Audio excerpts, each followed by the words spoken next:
we did a public fleet, and the fleet of 15 earned 8 billion ISK. Hello, Halo's Gaming here, teaching you guys how I made, with a group of people, 8 billion ISK by hunting Triglavians in high security space.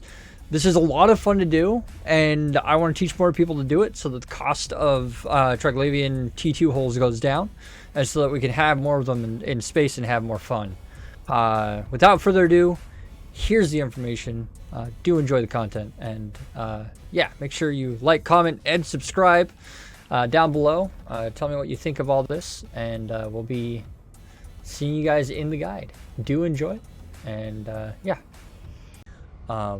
So let's talk about this. So how the Trig work right now, or my understanding of it, is that there are all of these systems. There's 29 of them, or 27 of them, sorry. There's 27 systems that exist in the Pochven region. And every single system has a wormhole attached to it. It's a static. It's a lot like regular wormholes have.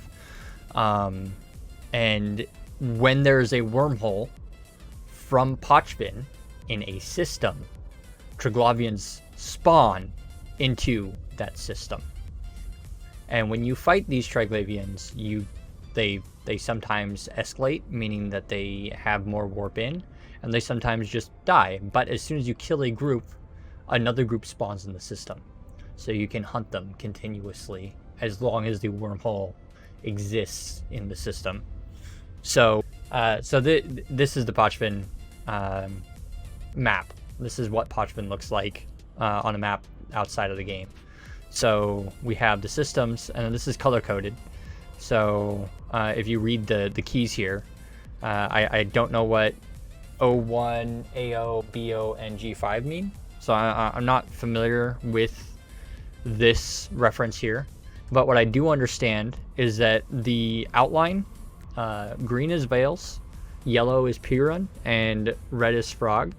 We have theories on whether this affects the way that they spawn.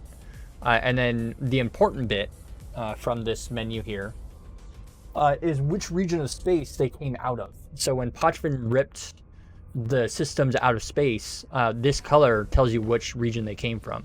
So orange is Mimitar, so the Circuit and Carrid gate, the Circuit and Carrid systems would spawn their exit. The wormhole that exists from the Pochven system will spawn in Mimitar space. For Kaldari, it's blue, so you can tell there's a lot of Kaldari here. A lot of these are blue. And then there's the Galente area, so there's a few in Galente. And then there's Amar. So you can tell where these are going to spawn based on this. So if you want to hunt the Triglavians that come out of Archie, for example, you would go to Galente space to hunt them. And there's even more detail than just this. So if we want to stay near Jita, we're forced to hunt one of the blue holes. So Washanda, Senda, Ahida, Ichona, Kanona, Avers, Secunda, and Como, Trundon, Nani, Achini. So if we want to be near Jita, we can do that. And so they have, this guide has an entire description. If you read this entire thing, it gives you a lot of information about how they spawn. And then these are a description of the other side.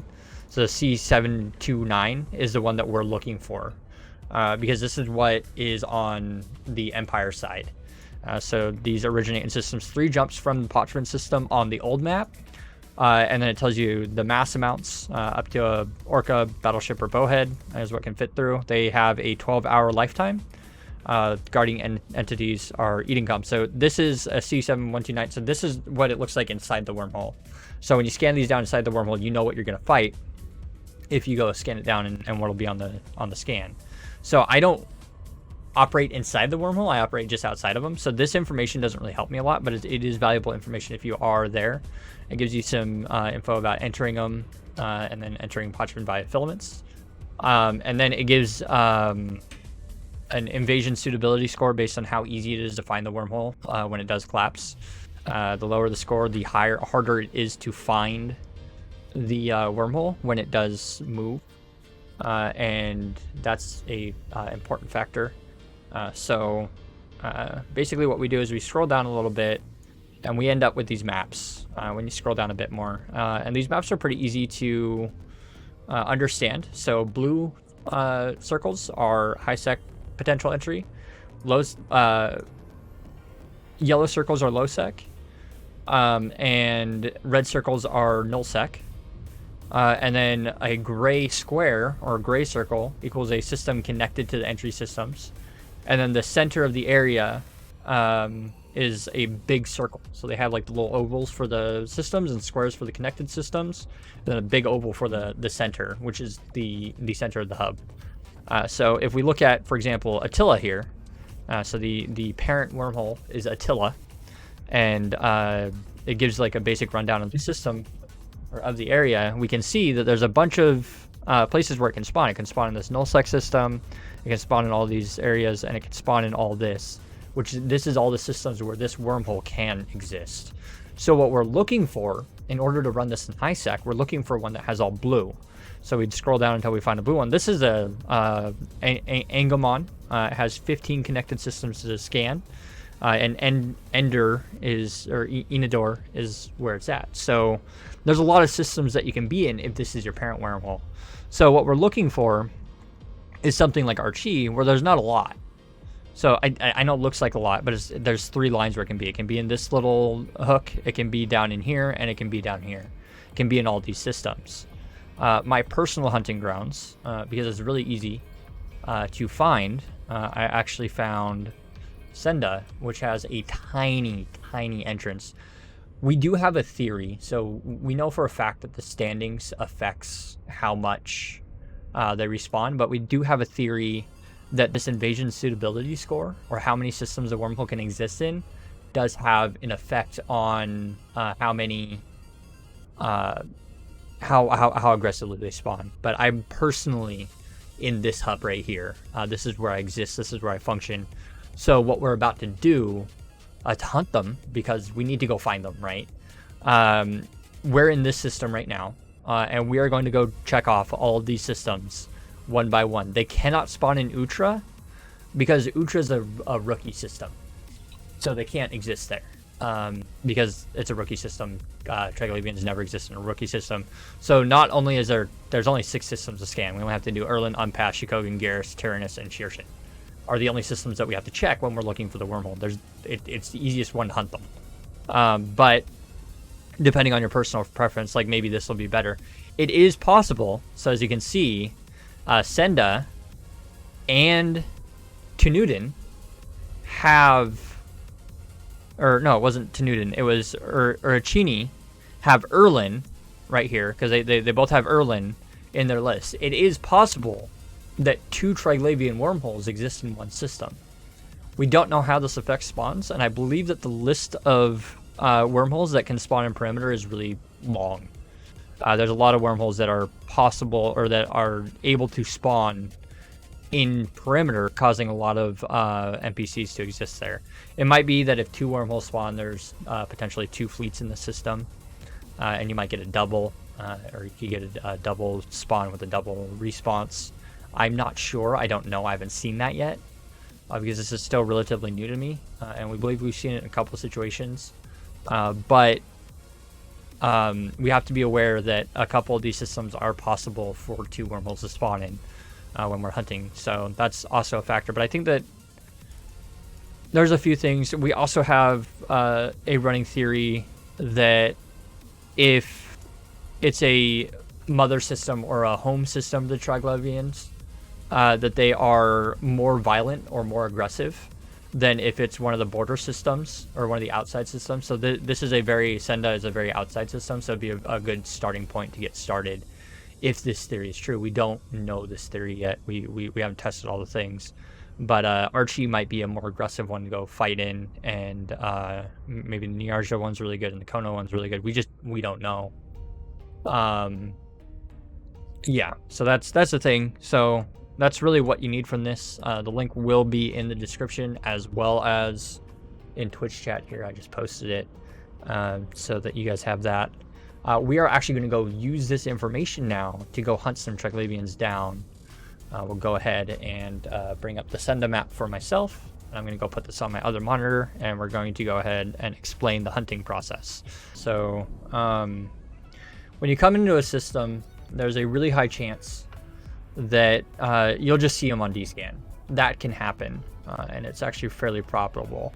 So we're going to warp the fleet to an insta-dock here, and I'm going to show you how to confirm if they're not here. So what you want to do is you want to open up the map and say we're right here, and we didn't see them on DScan right upon entering. We're going to go to an insta-dock, and they're not going to be on DScan anymore because we're right here. We're going to start moving in just a moment. This map should be live. Really, it's not moving? What is going on? Somebody's fucking with Cassandra's. Anyways, when you open this map, you get a little "you are here" thing. I guess we didn't move very far, so they're on scan with us, right? So we have our location here. If we hit DScan and there were no Rasnaborg here, but they were in system, they could be over here. And then there's 2 cosmic signatures. So if you don't see them on the initial DScan, it is worthwhile to warp to another structure or another location and see what is happening here, and see if they're over here in this other location. If you don't see them on scan at all, and there's cosmic signatures, you need to scan down the signatures to see if they're in system. It is possible that they are in system and they're not scanning on these structures. Did we just watch Cassandra kill something? I'm not sure what we were watching, an overview there. So we just want to eliminate the possibility that they're in here. And the way that we do that is we fully descan down the system, and then we eliminate all cosmic signatures. Once the cosmic signatures have all been scanned down, we can say for sure or not if the Trig are in system. But we'll go ahead and launch the probe launchers here. I'm going to go ahead and turn on all of the boosters as well on all my characters, so that if the Triglavians do warp in on us, we'll be okay.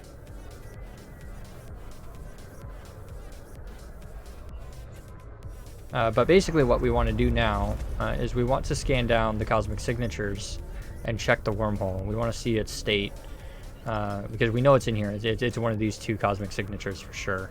So we're going to go ahead and scan it down. We'll go with however big that red circle is. Go ahead and hit analyze.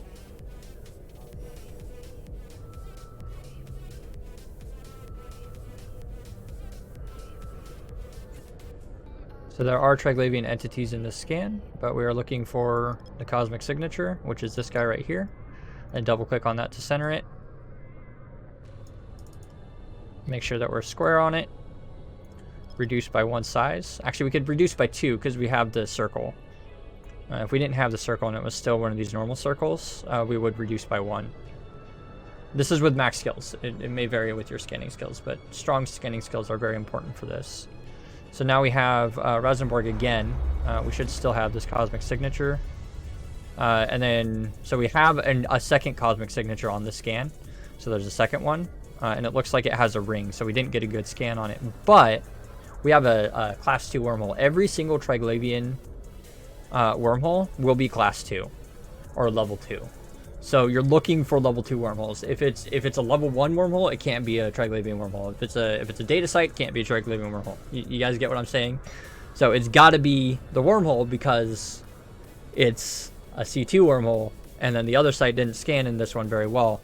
And then we're also getting Triglavians in the same scan, so it is very likely that that is our wormhole. And the fact that there are Triglavians on it means that it's probably a fresh one. So this is another reason why it's important to check. We're going to go ahead and center our scan on that wormhole again. We're going to reduce by 2 because we have a circle, we have a percentage, so we can reduce by 2.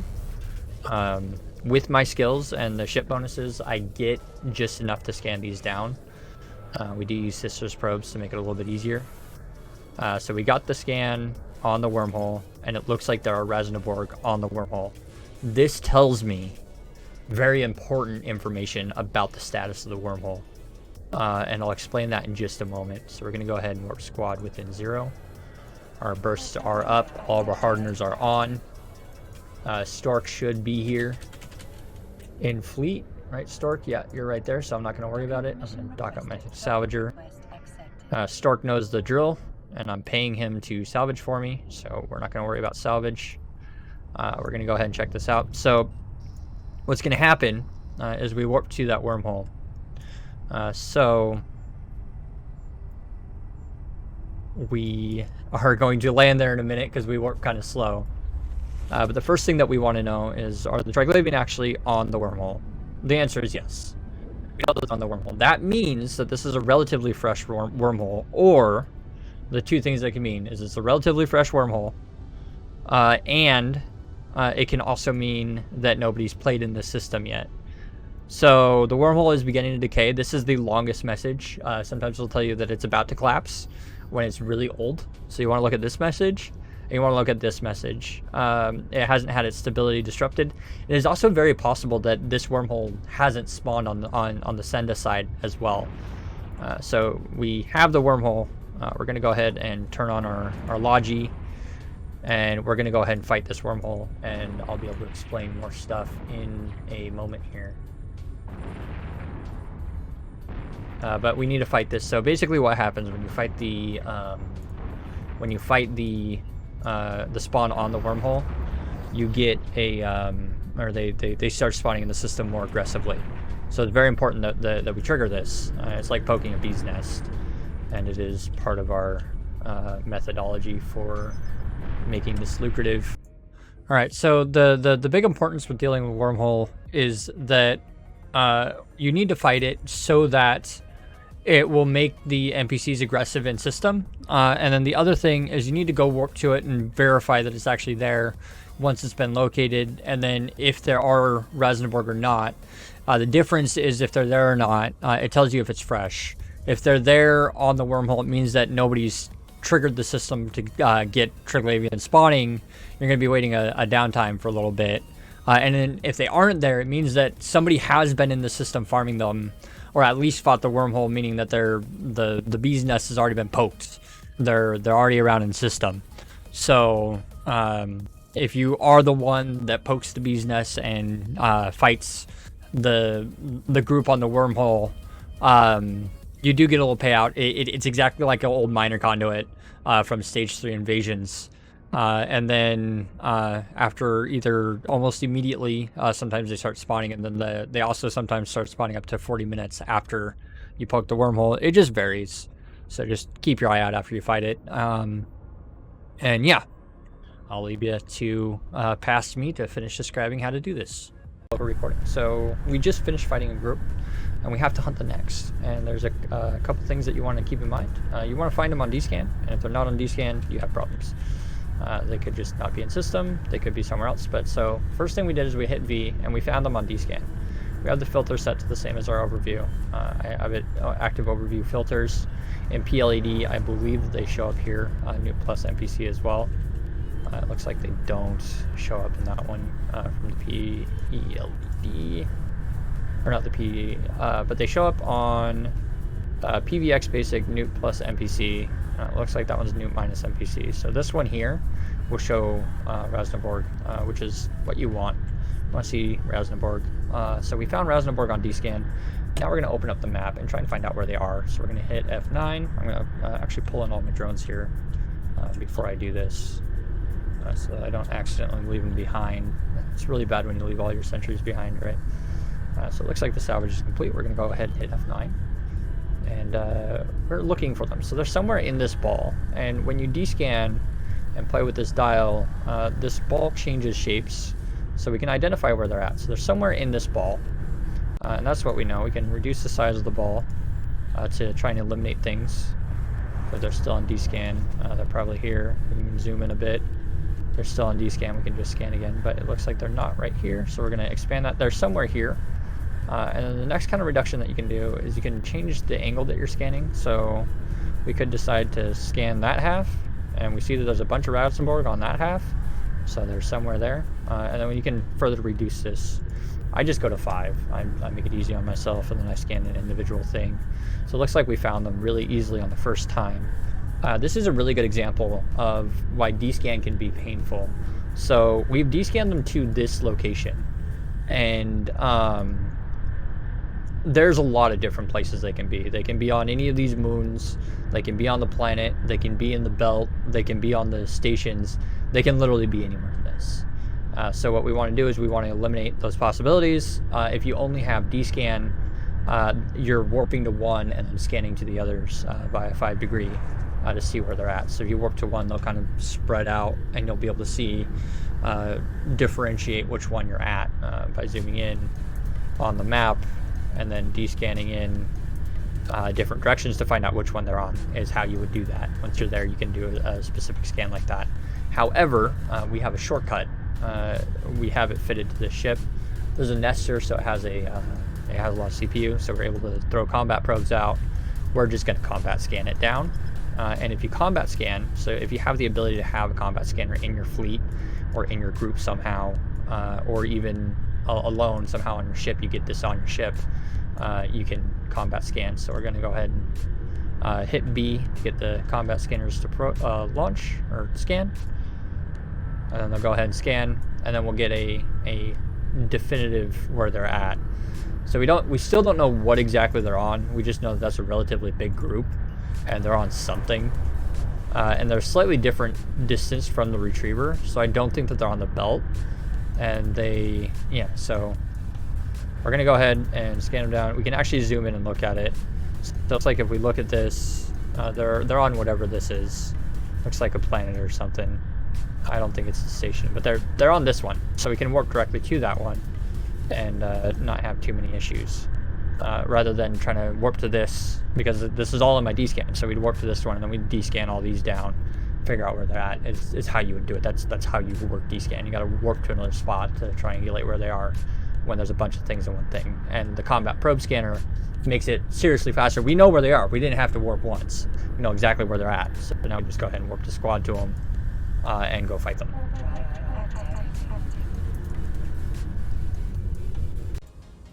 Alright guys, thank you for watching my 20-minute video on how to hunt Triglavians. This is just the basics on how to find them and locate them so that you can fight them. I do think that it would be a good idea to make a video on compositions that you would use to actually fight them. I'll rattle off a couple really quickly here and tell you a couple of ideas of things that you can use to fight them. And I do have plans in the future to make guides to fight them, either solo, dual boxing, and multi-boxing, in different variations of that, and different difficulty levels for ranging from beginner to advanced, on compositions that you would use to fight them and safety things that you would have to take into account while fighting them. So do look forward to that as a series of videos. I do want to say thank you guys all for watching this video, and if you want to support my channel, I would greatly appreciate it in any way that you want to support. There are links to my Twitch down below, and if you I don't have merch on YouTube because YouTube has a requirement for merch, but I do have merch on Twitch that you can purchase. It looks really neat. Also, just watching this video helps me a lot, and then if you follow up on Twitch and come hang out with me on Twitch, that helps the channel a lot as well. But yeah, I just want to say thank you. You guys are all awesome, and I really appreciate the support that I get doing this, and so you guys rock. And I'd love to see you guys in Twitch and in the in-game chat. Make sure you hop in there. My in-game chat is hateless_gaming. And you can also hop in the Discord. It's all linked down below in the description. Make sure you check it out. Fly fun, enjoy your time in EVE Online, and we'll be seeing you guys in the next one.